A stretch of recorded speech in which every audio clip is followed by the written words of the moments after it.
So I was presented with the option to go to Washington. I had to be a bureaucrat there. I was director of something called the Office of Evaluation. But what really attracted me was the fact that this guy had really produced data that no one had ever seen in any environment anywhere before.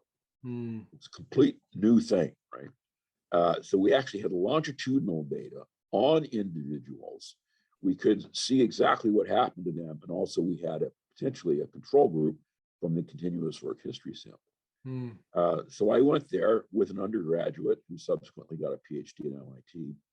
And we did the first early work on training programs. There are two papers that came out of that are quite important that most people are not aware of. One is the 1978 paper that you mentioned in RE Stat, Review of Economic Statistics. By the way, that was turned down by a lot of other journals.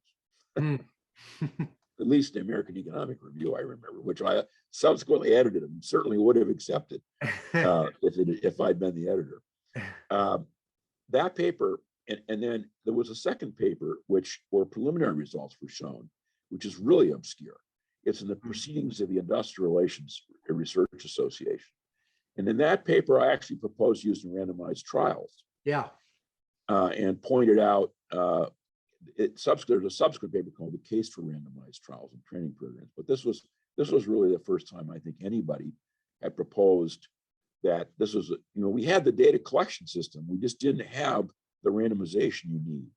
And I had come to think, after working with these data for quite a while, that the complexity of the control group that you needed was really beyond anything that I could do without randomization. In fact, that was demonstrated pretty conclusively by Bob Lalonde in his now unfortunately gone in his paper and PhD thesis. So that was, for me, that was a great moment. And of course the differences came about in a very simple way. Here I am running regressions with hundreds of thousands of observations, fixed effects for individuals, fixed effects for time periods, which is a very powerful design. And I'm trying to present this to other people in the labor department and around the government. And you walk in and say the word regression analysis and people's eyes glazed over. So I realized after the first time I presented this work that you can't use that word.